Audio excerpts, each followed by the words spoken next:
What's up, guys? My name's Miles. And my name is Phezz. And this is The Commodity. And today we are reacting to the economy of Malaysia, middle income trapped. Question mark. It's just something that I saw. Nobody suggested it. I just kind of was searching the internet and this popped up. In the description, it says something about how fast Malaysia has gotten to the point where it's at, and how they think that they're going to become, I guess, like upper class. Like they're going to have an opportunity to be completely modernized, I guess. Right. By within like 4 years or 5 years, which is super fast. So I thought it was really interesting, and I figured we could take a look at it. Okay, awesome. Well, down in the description below, there's a link to our Discord if you guys would like to suggest any videos to us. As well, down in the description, there's a link that'll take you to our homepage, or you can do it under this video. But there's a join button if you'd like to become a member of our channel. We'd truly appreciate it. We're actually doing a giveaway next. It'll be this Friday for us, this Saturday for you guys, in Southeast Asia, or in Asia in general, I guess. But we're doing a giveaway for free merchandise for our members. We will pick one special member out of the hat. Yes. Somebody's going to win something. So if you guys are interested in that, go ahead and click the join button down below. Help us out and we'll help you out. Absolutely. Did you mention Discord? Yeah. Okay. I zoned out. I'm sick, so I'm still trying to not cough more than anything. Yeah, we're not feeling too well. So. Which I'm not succeeding at, so I apologize up front for both of us coughing and sniffling. So let's hop on into this. Alrighty. The economy of Malaysia. It's a beautiful it's really cool picture. This is Malaysia, an economy tipped to reach high income status by 2024. Historically a commodity exporter, Malaysia's economy is now a manufacturing hub. Though, how did Malaysia's economy get to this stage? Why has it been stuck in the middle income trap for so long? And what could be the solution? To understand all of this, we first need to take a look at Malaysia's history. So, what did Malaysia's economy look like at independence?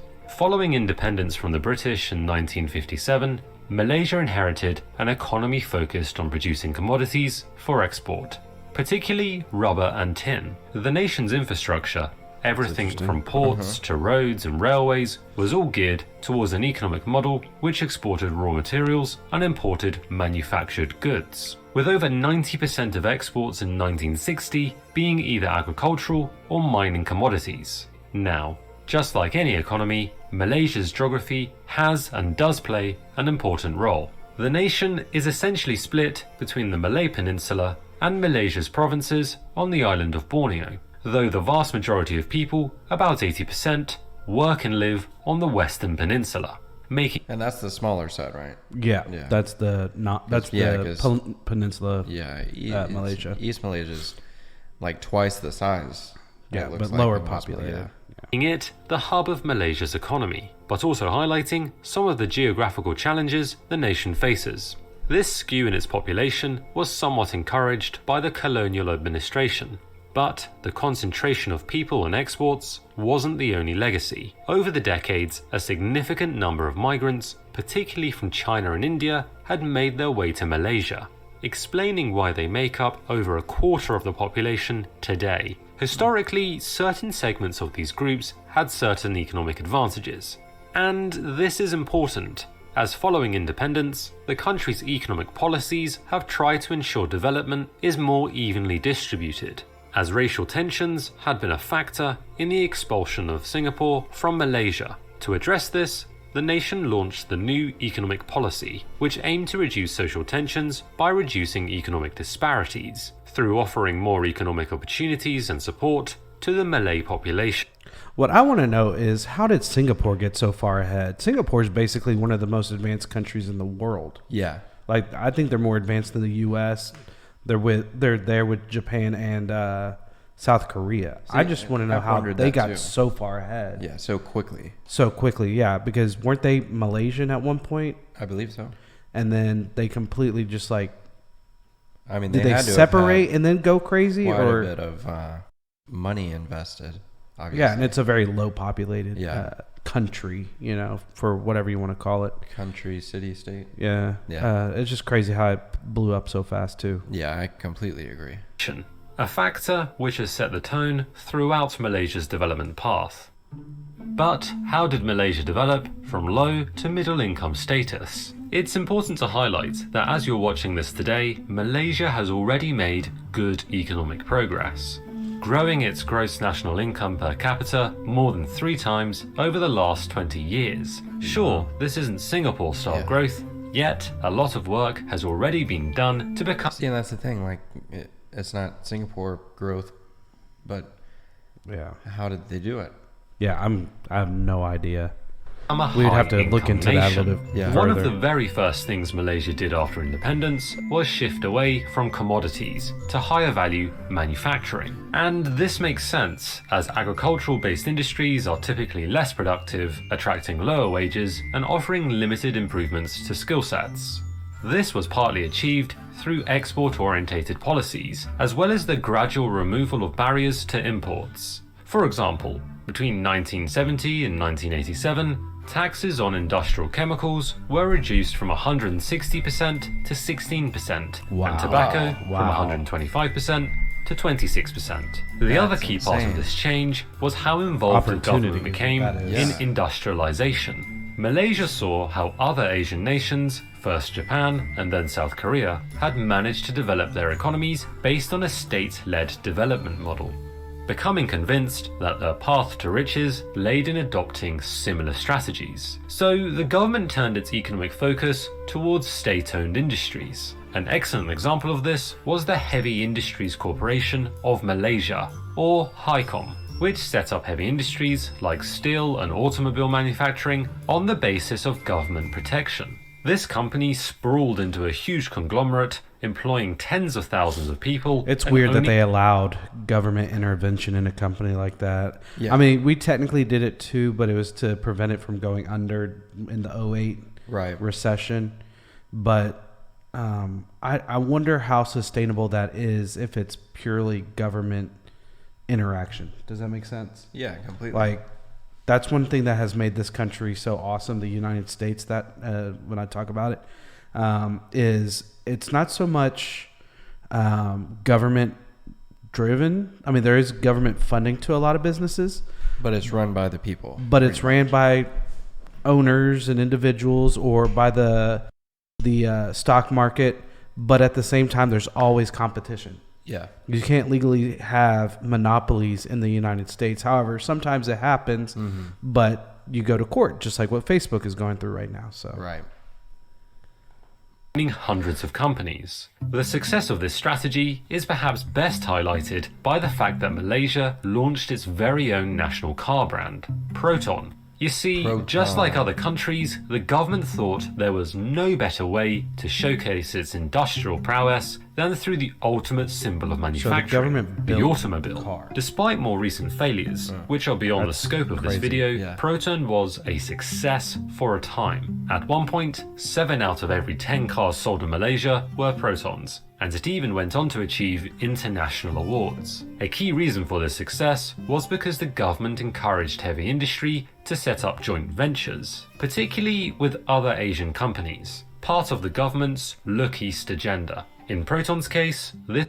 Speaking about Proton, Phezz is pretty disappointed that he didn't get his Proton I was wanting the tattoo, but I needed reason behind it. We still even have it. Yeah, we're still not even at the subscribers yet. So, and we'll get there. It's 6 days past now. It's all right. We'll get there. This was with Japan's Mitsubishi Motors, being a great example of a wider strategy Malaysia used to develop, especially its industrial base, through a heavy reliance on multinational corporations setting up manufacturing plants to capitalize on the nation's comparative advantage in cheap labor. A strategy we've discussed before for a lot of countries. Though, to be fair, by the 90s, the country had realized that state-led development may not have been such a great idea. Yes, it could enable industries to grow under state protection and help shift the overall economy towards industrialization, but it didn't necessarily make these enterprises competitive, especially in the long term. So, a lot of the government's shares in these enterprises were privatized, with the proceeds of this privatization being used to help set up the nation's very own sovereign wealth fund, which nowadays acts as a more market-orientated investment arm for viable local enterprises. Being the 35th... See, that's what I was talking about. Like, Right. that's what really sets it off, is when it's privatized, there's rules around it, and it gives multiple companies opportunity, but yet there's still funding from the government, because there's a ton of companies that are funded in the U.S. by the Right. government, but it is also just, it's assisted a lot, and the competition is what makes it the best. Exactly.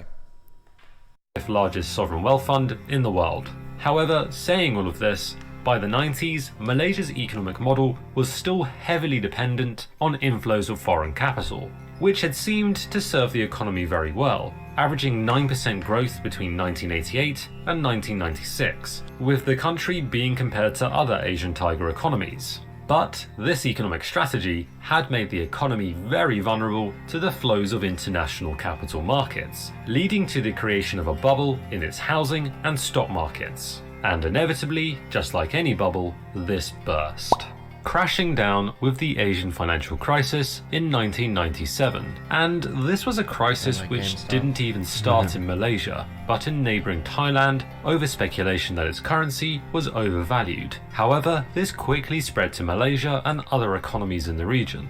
Despite trying to defend its currency, the Central Bank of Malaysia quickly ran out of foreign reserves to buy back its currency with on the international markets.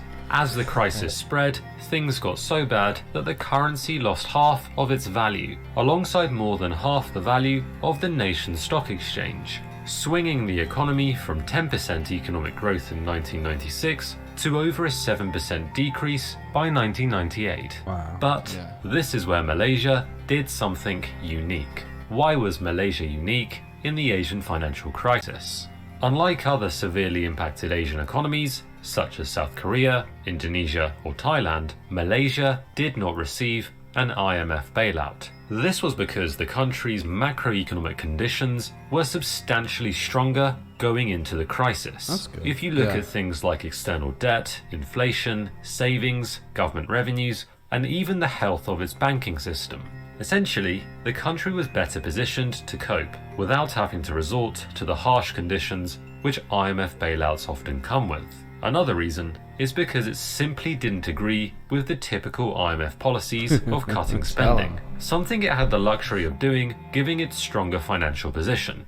Now, whilst it initially drastically cut spending, it quickly changed this around, turning on the spending taps to spend its way out of the crisis. A really unconventional move at the time and a nod to Keynesian economics. The government had always been cautious to not penalise disadvantaged groups, stating that if the country had taken the IMF bailout, this could have impacted the poorest groups hardest, as large-scale spending cuts inevitably do. So, in order to carry off this unique approach, the country took two drastic steps. Firstly, it prevented... So that's good that...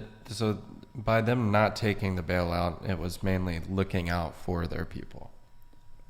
Yeah, yes and no. Obviously, obviously to a certain extent, they're. I always think that, and it might be the conspiracy in me that think that even all governments really don't truly care about the bottom percentage. Oh, you didn't believe in conspiracies? No, I don't believe in conspiracy, but there's because I don't have all the facts and I don't know the people personally. I can only go off of assumptions, and this doesn't have to do with Malaysia. This has to do with all politics. Right. They're always in it for themselves and their own agenda. Yeah. Whether positive or negative, because every agenda has positives and everyone has negatives. Yeah. And looking out for the smallest person, it's there. Like our current administration here, it does look out for the small person. But it's not always that case. Whereas in their situation, I'm not sure if I don't know. Well, however, at the time, their smallest person was their largest group. Yeah. And it worked out in their favor. Absolutely. So it did work out. Did money leaving through capital controls. And secondly, it pegged the currency against the dollar at an undervalued rate. By banning any more money from leaving the country, the nation had addressed one of the key issues of the crisis. Though, to be fair, by the time it had implemented this... So it was just You spent money in the country. But banning it? How in the world do you do that when you don't have... How do you control it? Yeah, and I mean, you can control it. But how do you prevent imports? Because imports mean somebody's getting paid out there. Yeah. Unless you're 100% self-sufficient, which I don't know a single country that can survive without any other help. Especially if you're trying to become a... North Korea. That's fair. Well, I said survive. Yeah. I mean, a lot of those people are not. Yeah. But I'm talking about not just surviving, because their goal at the time was growing. Yeah. So I'm curious on how that worked out. I mean, Yes, obviously it a lot worked of out. Yeah. The money had already left. Regarding the undervalued currency, this is something it maintained for 7 years, which helped exports recover by making them cheaper for other countries. Also, by undervaluing its exchange rate, it acted as a disincentive for the remaining money from leaving the country, as they would have to convert it for less than it was actually worth. However, these policies did come under criticism. Preventing money leaving a country and undervaluing its exchange rate didn't exactly make it an attractive investment destination. Though, to be fair, Malaysia didn't use capital controls as the end goal. Think of them more as providing the economy breathing space to carry out structural reforms. Now, the Asian financial crisis can be seen as a turning point for Malaysia. Since then, the economy has grown, producing some solid performances, but just not by enough to excel it into high income status, a goal previous governments had been targeting by 2020, which raises an important question. Has Malaysia become stuck in the middle income trap? The middle income trap is a term often used to refer to countries which get stuck within a certain income range, where incomes level off before reaching the much prized high income status. Who decides these levels?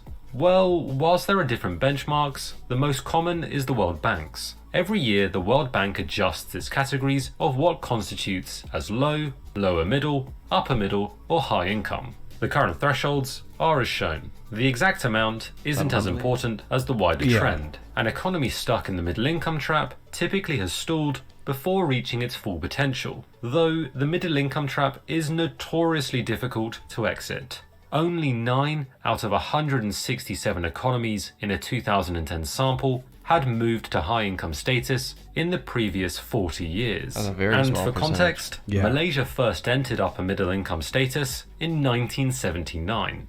Now, you may be wondering, in that 2010 study, how many of those economies were closer to higher income status than Malaysia at the start? And to be fair, the answer is 7 out of the 9. All of which were European economies. Just 2 out of the 9 economies which made high income status in that 40-year window had a lower average income than Malaysia at the start. Interestingly, these were both Asian economies, South Korea and Taiwan, both taking 15 years between reaching upper middle income and high income status. I did not know Yet, that. on the face of it, both those economies plus Malaysia are exporting focused, leveraging similar initial economic advantages to develop.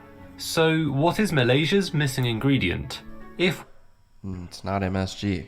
Yeah. If you haven't checked out our last video, go check it out. we could point to one thing, it would be productivity growth. In theory, a middle income trap means productivity has slowed down as the gains from cheaper labour and imitating foreign technology diminish. Basically, higher wages erode competitiveness, so greater levels of productivity are required to maintain growth. And the data suggests that Malaysia's total factor productivity growth was lower than that of both Korea and Taiwan at 0.8% relative to about 1.7% between 1970 and 2010. Now, one way to achieve higher productivity is through innovation. Yep. Innovation can be measured a number of different ways, though one way is to look at the number of patents filed by a country. This chart shows that Korea, a patent powerhouse, and Taiwan both register way more patents per year than Malaysia. A similar picture emerges if we were to look at research and development spending as a percentage of GDP. A World Bank report found that although Malaysia doubled its research and development expenditure to 1.4% in the decade 2016, it has since declined. For comparison, Singapore and China spent more than 2%, Japan and Germany more than 3%, and South Korea really out there at almost 5%. Yeah. One reason for this is that whilst Malaysia has attracted multinational corporations to help turn it into an exporting economy, the technology has not been passed on, and supporting local industries developed to the same extent as other economies. Both Korea and Taiwan ensured knowledge transfer, and supporting industries were ready to advance. Likewise, neighbouring Singapore pursued much more aggressive local business support and technology creation. So how? So the government was basically, so each of these governments have funded businesses in different ways. Mm-hmm. And he was saying that the major step that's being missed is innovation. Right. Which is what the United States and the UK has been doing since the conception of the US, and really England has been doing it its whole existence. Mm-hmm. And that's why they're such successful countries. And Japan. And so Japan, China really has kind of developed really quick because of helping other countries and their low labor cost. Yeah. And so they've been able to kind of get some of the technologies through that kind of stuff. So they're huge. They're like pure export. Right. Country. So that's why they're doing so well. But where Singapore and South Korea kick butt is their innovation. Yeah. Like the fastest internet in the entire world is in Singapore. That's so crazy. Now, what's funny is that fastest internet was actually developed in South Korea. Really? Yes. But Singapore has the money and the want to be, kind of the Wakanda of the world. Realistically, they have the want to implement that. And then they also fund a bunch of innovation. Mm-hmm. And wanting to grow. That's why their buildings, everything is super modern. They're like eco-friendly to the a crazy level. Yeah. And you see that. So that's what I believe I understand Malaysia needs to do to get to that next level is innovation. Right. And I love the Petronas Towers, and I like the new PNB building and stuff like that, but that those things are great to have kind of like in pride type things. Mm-hmm. But those aren't the things that are going to actually move you up to the next level. Okay. The next level is creating stuff that other people want. Right. And need, or because you got to think, look at South Korea. When we think South Korea in this country, everybody always talks Kia and Hyundai. Yeah. And then their brain goes shut. Yeah. But what they don't realize is Samsung, LG, and then I'm sure there are tons of other companies that I could rattle off, but those companies are enormous. Yeah, they're super ahead of the ball game. They develop literally everything. In fact, the chips, Samsung is one of the only 2 companies in the entire world that make the microprocessors that the world is shortage of. Really? One of 2. So, and I'm sure the other one's either in Japan. I just don't remember what the company is. Right. So it's really crazy. That's the next step. You have to push innovation. Mm-hmm. And to be perfectly honest, it goes back to the U.S. as well. We have people like Elon Musk. You have the former Steve Jobs. You have Bill Gates. You have all these people that push innovation to the very next level, and that's why we keep on staying kind of where we're at. Right. Because if it wasn't for Elon Musk, what do we have to look forward to right now, I mean, if it wasn't for Elon Musk or owner of Amazon, Bezos, yeah. Jeff Bezos. Those 2 guys are really driving our innovation in this country right now. Oh yeah, 100%. So. A great example of this is Malaysia's high position in the Ease of Doing Business Index, ranking 12th in the world. A solid score, reflecting an attractive environment for multinational corporations to invest in. However, taking a deeper dive into how this is calculated shows that the score is skewed by certain factors. Malaysia ranks 2nd in the world for dealing with construction permits and protecting minority investors, which are great things if you're a large international company. But when it comes to actually starting a business, it ranks 126 in the world. Yeah. Like many emerging market economies, the nation has also faced its fair share of scandals, such as the 1MDB scandal, which highlighted corruption and brought down a government. Yet saying all of this, the country still has a bright future. Recent government initiatives are in place to expand local industries, to address this gap and to raise innovation, particularly in the economic hotspot of Penang, a traditional powerhouse for the Malaysian economy. There is also a drive to diversify the economy, with a focus for enhancing its tourist sector and making the nation a hub for Islamic finance. Interestingly, the country possesses a tax haven just off the north coast of Borneo, going a long way since becoming independent. So overall, we've seen that Malaysia has developed an industrialized base from a very low starting point, going on to adopt a unique approach to the Asian financial crisis, which reflects the capability of its institutions to reform. Yet, the nation has become stuck in the middle income trap for decades, something linked to low productivity growth and innovation. However, the nation is still set to achieve high income status in the medium term, reflecting a remarkable journey, and if it can overcome its productivity challenges, who knows how high it can go. Yeah, I think that true. I think that the technology is their next big step. Yeah, and once technology's hit, I mean, and I was just thinking, you know, so China, the other reason why they've done so well is because they are government run. Yeah. Like all these businesses have high funding from the government. So there is some benefits to it, but even their GDP isn't even as high as the US, and they're governmentally ran. They're run. They will pass us. It's just it's a time and all that kind of stuff. And they have slowly changed a little bit, but they're still the government's gonna still be the government in China. Exactly. They're not gonna change that anytime soon because it has been successful for them. Not everybody's that way though. Well, and it I would imagine it still makes it tough on business owners.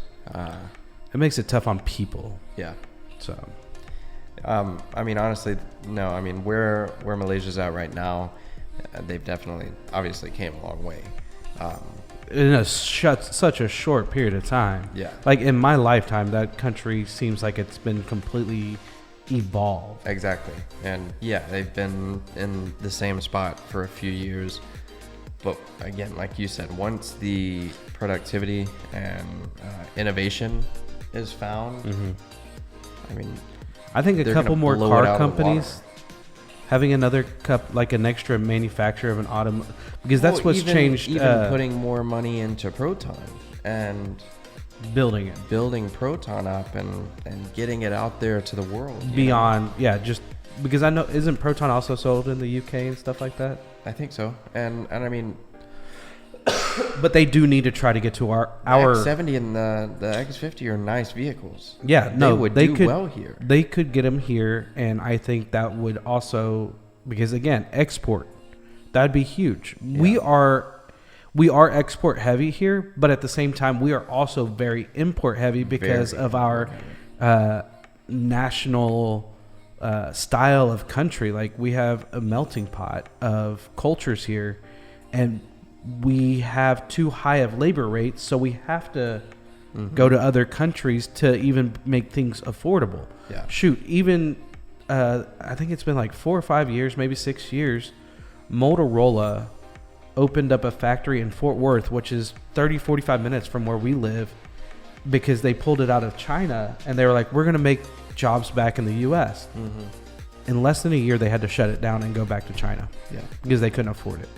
And that's going to be our downfall if we can't figure out how to make things more affordable. And again, that's innovation. I mean, when people start saying you can't have it anymore, we're screwed. Yeah, that's innovation. Yeah. That's where we're lacking. Yeah. Because there's certain things that we can do right, which is the technology parts of it, like the designing, the engineering. But when it comes to manufacturing, we shoot ourselves in the foot. Yeah. Because we want all the money as employees, but then we have to go and spend all the money on the stuff. So It's kind of there's got to be a give and a take. Yeah. So You got anything else you want to add? No. All right. With that being said, My name is Miles. and my name is Phezz. Thanks for watching, guys. Peace Out.